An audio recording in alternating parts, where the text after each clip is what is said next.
Hey, happy Thursday. Let's see.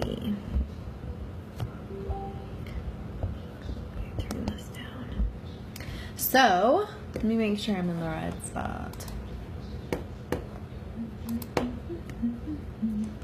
I listened to this fabulous call yesterday, and it was like so spot on. You ever like read a quote, read someone's Instagram, read a Facebook post, and you're like, whoa, the universe totally meant to put this in front of me today? That was how this call was yesterday. So one, just like I posted above, she posted your comfort zone equals your money zone. And I was like, man, that is so true and so good. If you haven't read How to Be a Badass at Making Money, do it. It is so good. And there's like little tidbits of information in there that are so perfect. But money mindset is so huge. And so many of us feel like we don't deserve it, or we just have like hang-ups and we self-sabotage. And there's like so much around money and that we place around money. So I thought that was so good to think about. Okay, times in my life where I've been super comfortable and I haven't wanted to like step out and talk to the person or do the task or move forward into that place of uncomfort. Where did that lead me money-wise? So I was thinking about that. So I want you guys to think about that today. Obviously you don't have to comment, but think about times in life where you've been and you've felt really great about money and the money that's flowing in through your universe. And then think about times where you've maybe struggled a little bit and what that mindset looks like as far as what you put out into the universe. Were you willing to kind of step out of this circle of comfort, right? Like, here's the circle of comfort. You got to be like over here out of the screen to get what you want sometimes. So they also talked about number of conversations, and I thought that this was so fantastic. So no matter what business you're in, I want you to think about this.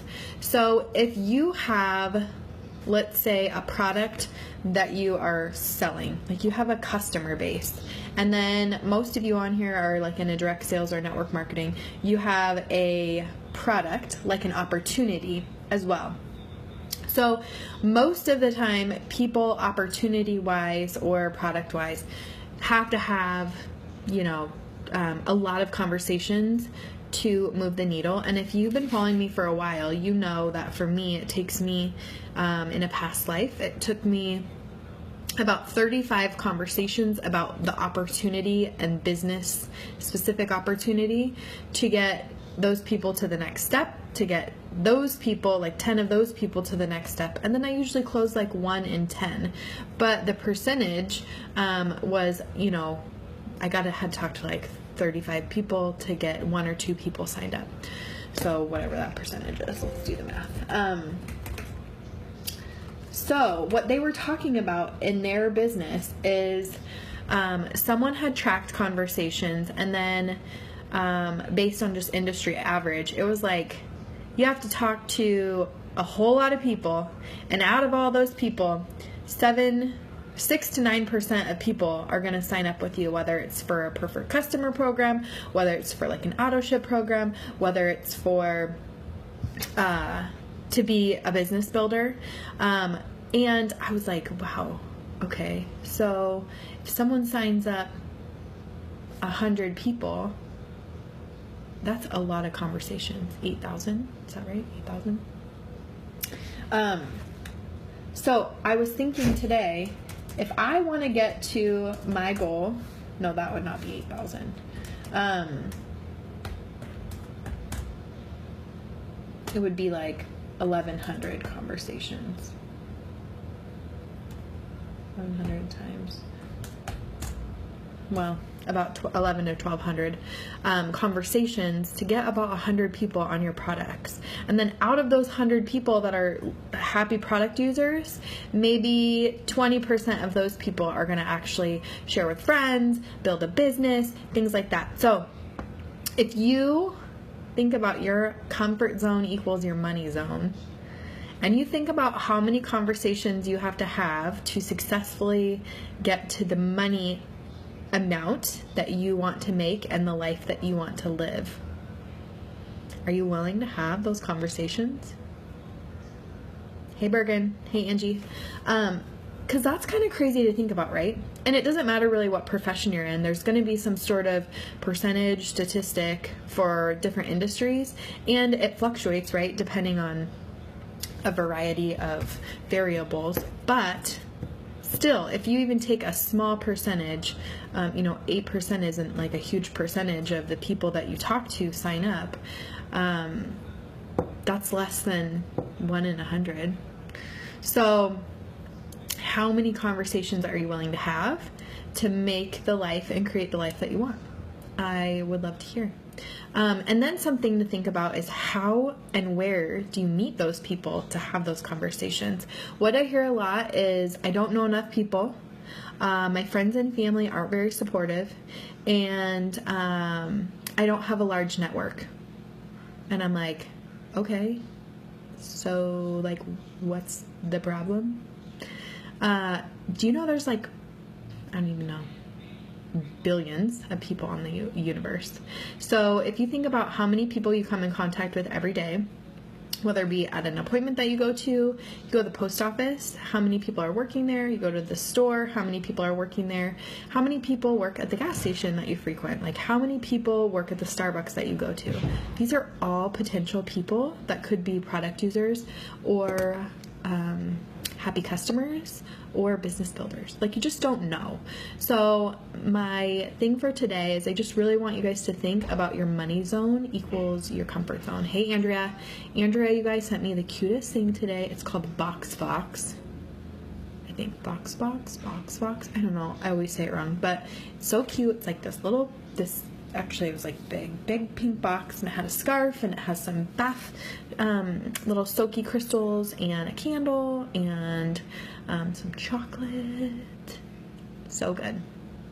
But your money zone equals your comfort zone. So how uncomfortable are you willing to get to move your comfort zone up, to move your money up? So yeah, my love language totally gifts. I was like, oh my gosh, this is so great.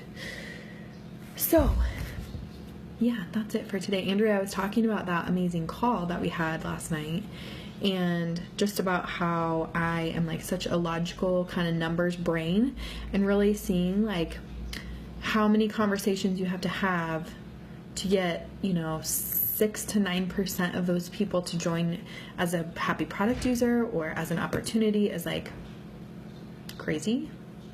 So where are you going to meet 3,000 people if your goal is to sign up 300? So that out of 300, you have maybe 60 to 100 who are wanting to share with friends and family and maybe build a business. And then of those 60 to 100, maybe you have like 10 or 15 like 1%ers who are like that dominant, motivated go-getters, where their comfort zone and their money zone is like out here. So you gotta talk to a lot of people before you find those people. So are you willing to? Where are you gonna find them? Where you're gonna find them is a great topic that I want to talk more about, because there's so many ways to talk to people, and I think people make it weird and awkward and uncomfortable, and it doesn't have to be. Hey Shelby, I had to figure out it was time to get it. Yeah, and even talking to people that you see every single day, and going out of your way to talk to people. So I met a girl in the dollar section at Target. She was looking at the cards. By the way, they have like the cutest cards right now. Side tangent. They have these like Girl Squad ones, and then these ones say hello. They're like little summary. Target card section, dollar section is my go-to. But she was looking at cards, and she was like rummaging through all these areas, and I was like, oh man, it's like, excuse me, and she's like, no worries.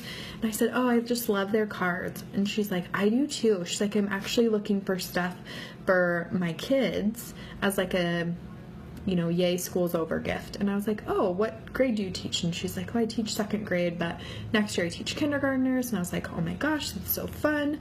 How long have you been teaching for? And she was like, I've been teaching for 10 years. And I was like, no way, you look too young to be teaching for 10 years. She's like, no, 10 years. And we just kept talking and talking and talking. And I was like, you are really fun. We should connect sometime. I know that you're out of school for the summer in like 2 days. Let's connect on Facebook and let's go for coffee. And she's like, okay, sounds great. I'm like, great. What's your name on Facebook? She's like, blah, blah, blah. I'm like, awesome. So, my friends, a Target run for dollar cards turned into a connection. So it doesn't have to be weird, and it doesn't have to be something that's like awkward. It's just making friends. If you can collect friends, I love that. If you can collect friends and relationships and start relationships with people, those are friends, those are potential customers, those are potential product users, and like you never know whose life you can potentially change. So just with one conversation of, hey, wow, you're looking at the same cards as me. I'm gonna go because I don't want to take too long, but one last little story. So I always used to make fun of my mom and be so embarrassed because she would talk to every person in the grocery store. And I was an only child, and I feel like I still do love going to the grocery store. And I genuinely liked it when I was little too. I feel like if there was that Top Chef Juniors, I would have been on it. But I would always go to the store with her, and I'm like, could you just not talk to everyone? Like, who cares if they're buying the same cinnamon bread as us? Like, who cares if they like grapefruits? But little did I know 30 years later, it would be an awesome thing that I watched because she just can have a conversation with anybody. So now it's something that I'm grateful for because I feel like one simple question can turn into a relationship, can turn into, you never know. Yeah, Mandy, so 6 people away from anywhere in the world, anyone in the world is like so true. And as far as conversations go, just because someone doesn't want your product or your opportunity, you have no idea who they know. So asking them, you know, I know this isn't for you, but who do you know that eats? Who do you know that loves getting their nails done? Who do you know that puts on makeup? Who do you know that loves smelly candles? Like if you go to their house, they always have like the best scented candle, or their house always smells so good. Because I would love to connect with them. Would you mind connecting us? How about doing like a 3-way Facebook message? No obligation, like I just would love to get to know them. It's not hard. Yeah, Bergen, totally. But you guys rock, so happy Thursday. I will be on tomorrow as well, and then it's a long weekend, so I will be back on Tuesday. So I'll be back tomorrow for a little chat, and then I'll be back on Tuesday.